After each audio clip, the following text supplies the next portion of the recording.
y como siempre con dos periodistas excepcionales, la gran Alina Duarte, ¿eh? La aduana Alina Duarte, todo un lujo tener siempre la compañía de Alina. ¿Cómo estás, querida Alina?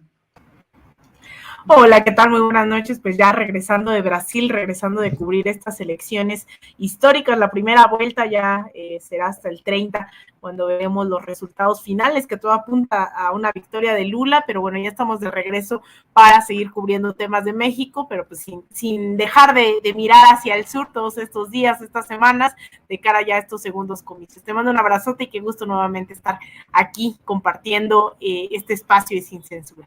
Gracias, querida. Y también tenemos con nosotros al también periodista Oriol Mayó, periodista independiente. Querido Oriol, muy buenas tardes, noches, seas bienvenido. Buenas noches y bueno, hay mucho que hablar. Lo de Brasil fue un poco de infarto, porque parecía que todo iba muy bien, pero un momento que ya no se veía uno así. Pero bueno, parece que la segunda vuelta será bastante obvia, ¿no? Creo, hasta. Bueno, mejor no digo nada que luego sale todo al revés. Pero bueno, aquí estamos para discutir esa actualidad que como siempre esto es como un ping-pong, un partido donde cada día hay una novedad, cada día, bueno, ahora todos somos especialistas en gestos, eso sí, hemos avanzado mucho ya en aprender maneras, abrazos, besos que no existen, no sé, hemos ya a un nivel impresionante, creo que hay mucho que hablar porque cada día nos dan una novedad increíble, digamos, en la grilla nacional. Sí, y fíjense, a propósito de esto, yo quisiera arrancar esta mesa con un tema que tiene que ver con algo que si nos lo hubieran dicho, qué sé yo, hace un mes y medio, yo hubiera dicho, no, esto no puede ser, sería insólito que la bancada del PRI abandonara a Miguel Osorio Chong y que también Claudia Ries Messier, otro peso pesado del PRI, también fuera marginada. Pero resulta ser que un bandido como Alito Moreno se ha impuesto y desafortunadamente no ha sido una batalla de ideas, no ha sido una batalla, qué sé yo, por ideales, por el legado histórico del PRI, sea bueno o sea malo, sino que más bien fue una sórdida lucha por el poder y ganó el más bandido de todos, ¿no? Entonces yo quisiera arrancar con ese tema y querida Alina, ¿qué te parece esta victoria, digamos? No sé, prácticamente encuentro serias dificultades para ponerle un adjetivo a la victoria de Alito Moreno sobre Miguel Ángel Osorio Chong. ¿Tú qué opinas? Pues mira, yo creo que coincido contigo cuando dices, si nos hubiesen contado esto hace unos años, habrían dicho que habríamos pensado, ¿no? Que estaba totalmente imposibilitado ese camino en donde el PRI, este partido hegemónico durante tantas décadas, hoy se encontraría con una disputa interna en la cual pues estamos hablando del menos peor tratando de sobrevivir.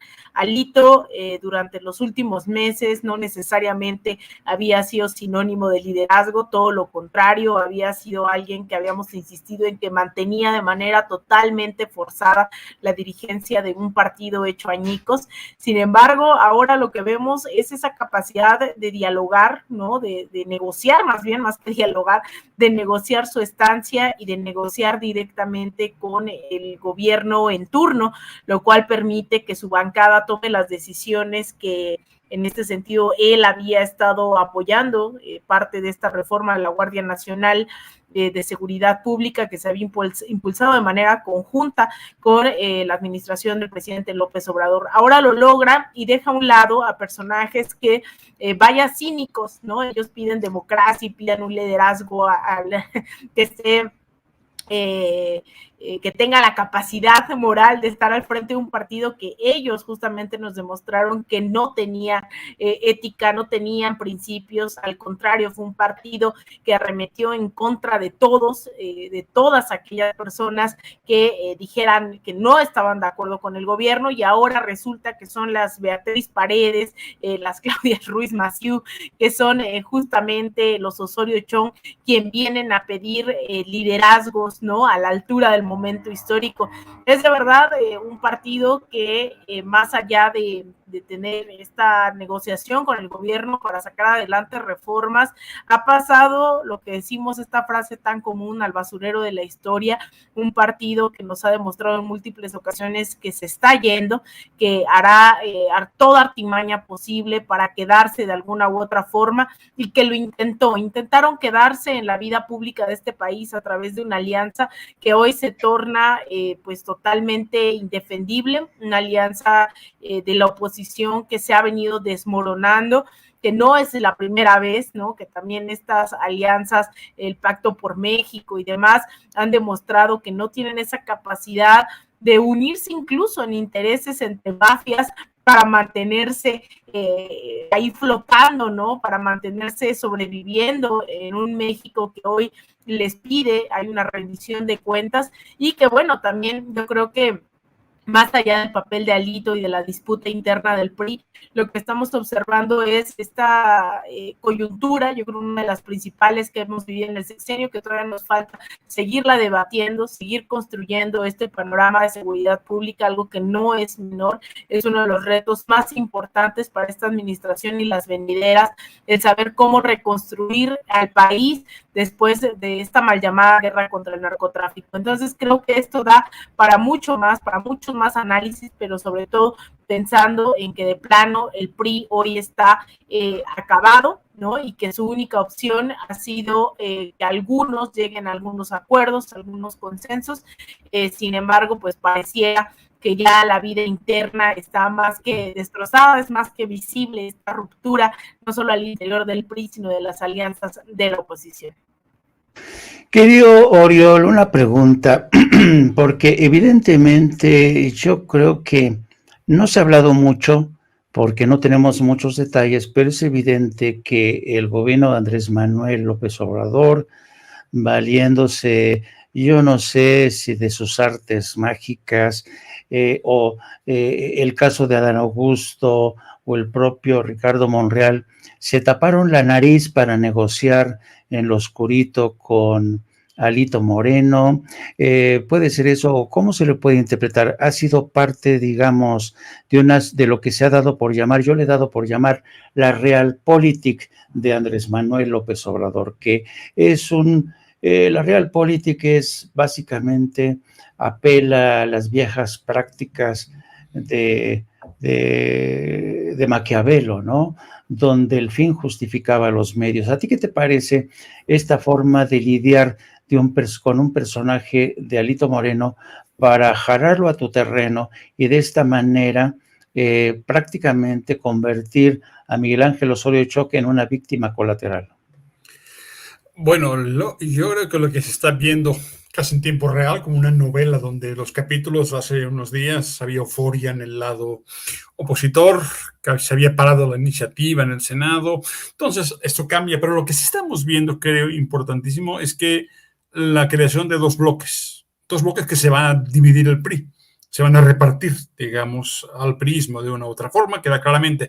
Hasta las intermedias del 21, el proyecto Va por México, armado por Claudio X González, sus equipos, pues con sus pros y sus contras, tenía una fuerza, la fuerza del dinero, de la sociedad civil, entre comillas, digamos, y la apuesta de las cúpulas, que parecía intocable y que en cierta manera tuvo su impacto gracias al bajo voto, sobre todo en Ciudad de México, no en los estados. Pero esto pareció entonces que había finalmente un bloque fuerte, porque de una u otra forma, PAN, PRI y al PRD, pues dejémoslo morir lentamente en el olvido, no hace falta hablar mucho de ellos, aunque dos votos también se negociaron de forma maquiavélica e interesante. Pero dicho esto, lo que estamos viendo al fin en el Senado, igual que en la Cámara de Diputados, es que el PRI se está dividiendo en dos bloques, un bloque casi convirtiéndose en una especie de partido verde. Esta es la conversión del PRI en una especie de partido, digamos, partido negociador, un partido que literalmente en cada sexenio se arropa según el presidente en turno. Entonces, para el bloque opositor esto es, digamos, un colapso total. ¿Por qué? Ahora bien, la prueba de fuego, creo, claramente es el próximo año, allá donde el último bastión esencial e importante del PRI, Estado de México. Sin Estado de México, si se pierde Estado de México, si ganara por el Estado de México, es prácticamente la desaparición del PRI. Aunque quedara Coahuila, quedaran sus pequeños grupos, en algunos lugares ya ni siquiera tiene representación. En Quintana Roo ya el PRI ha desaparecido porque no llega, creo que al 3%. Entonces, literalmente, lo que pasó en el Senado es que incluso como opción de una grilla para recuperar al PRI, que pudiera ser Osorio Chong y algunos viejos cuadros, es muy complicada. Un personaje como Alito, que tiene plomo en el ala, que lo único que quiere es sobrevivir y que por tanto negocia cualquier cosa, es importante porque recordemos que falta pocos meses para la elección posible de los consejeros del Instituto Nacional Electoral, que ha sido ese bastión literal de un arbitraje casi coludido con la oposición, que ha sido quizá el mayor escándalo en términos históricos de cómo es posible destruir la legitimidad de un organismo que por un tiempo parecía ser capaz, bueno, hasta el 2006, que se acabó, digamos, pareció capaz de tener un proceso distinto, digamos, del poder. Se ha convertido en un contrapoder vinculado a la oposición, pero aún hay temas y elementos muy importantes que llegan en pocos meses. Entonces, para esos grupos, digamos, que hace unos días sentían que habían, de forma numantina, habían sobrevivido, ahora sienten que todo ha terminado. No todo ha terminado. No olvidemos, es esencial, que hay un bloque de poder histórico en el cual, digamos, en el cual ha entrado López Obrador, ha entrado Morena, pero Morena tiene un poder político gubernamental, tiene un partido muy complejo y muy caótico, tampoco es un partido como fue el PRI tiempo A, con sus corporaciones muy armadas, es también endeble, pero si consigue de otra manera el legado de Obrador, si es destruir al PRI, como un partido que muchos años, a ver, yo desde que llegué a México en 2005, la disolución del PRI, al final estaba sentenciado, pero realmente recordemos que en 2012 volvieron, pero volvieron para fracasar, porque no hubo ninguna gestión tecnocrática distinta, maravillosa, fue un caos absoluto, un caos, un desorden, y en el caso de Ayotzinapa y Casablanca, pues la final destrucción de cualquier posibilidad que el PRI volviera a ser un factor de poder. Ahora bien, una cosa es que deja de ser un factor de poder, que se fuera del 18 del poder político en la presidencia, y otra que no fuera un partido que tuviera aún, y tuvo por muchos años, una estructura territorial real. Tenía gente, tenía militancia y tenía las élites políticas, digamos, la gente del TAM, donde yo di clase. Oye, ¿cuánto hijo de priista, básicamente? De élites son priistas. Entonces, lo que viene es una división total del PRI. La desaparición en dos partidos verdes, digamos. Excepto, insisto, que sostuvieran o mantuvieran a como diera lugar Estado de México. Se verá si realmente la coalición PRI-PAN continúa, pero, a ver, por ejemplo, un inciso rápido, en Puebla, donde yo vivo, justamente ayer decidieron que van a mantener la coalición en el estado de Puebla. Entonces, realmente hay que ver hasta qué punto ese conflicto llegará a un punto de fricción total, a una no sé si una escisión, decirlo como quieran. Pero si se diera el caso, sería fundamental, porque la única posibilidad es que tengamos lo que parece imposible, pero es que es un régimen bipartidista, pero donde la oposición no sean todos contra uno, sino que Morena tenga la capacidad de manejarse con una izquierda y una derecha que ya tiene ahora mismo, pero con la diferencia que nos falta, porque la oposición lo que siempre tendrá es el poder del dinero, de la sociedad civil, de esos organismos, ese tercer poder de influencia que es brutal y que no tiene Morena. Morena tiene apenas un gobierno que por dentro no deja de ser un caos absoluto, donde es muy complicado gobernar porque tienes una fractura del poder en órganos autónomos separados, donde prácticamente está balcanizado el poder político y cuesta mucho operar. Pensemos solamente en la ley de la industria eléctrica, lo complicado que ha sido manejar un poquito para evitar, digamos, la total privatización, digamos, del sistema eléctrico mexicano. Entonces, eso es lo más importante. Más allá de que hablemos o no, también merece un tema de qué pasa con la Guardia Nacional, qué pasa con el Ejército, cuál es el plan real a futuro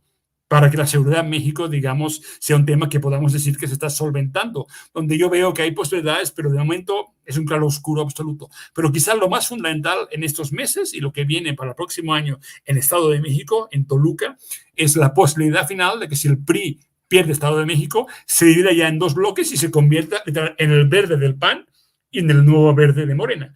Básicamente por ahí van los tiros, creo yo, y eso sería fundamental. Justo la votación ayer, se sintió en la oposición como una especie de debacle, una mística exagerada quizá, pero que tiene que ver con la posibilidad que tuvieron de tener un bloque opositor tan fuerte, incluyendo, recordemos, la posibilidad que se pensó de que Monreal se convirtiera de golpe casi en el Senado, ¿se acuerdan?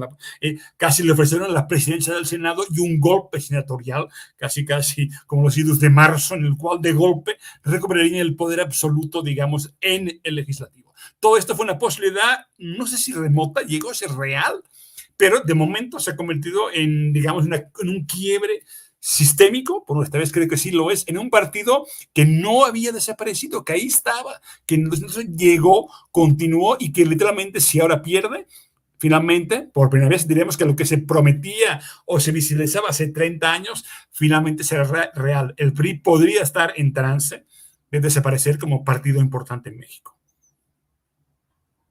Yo creo que no podemos evitar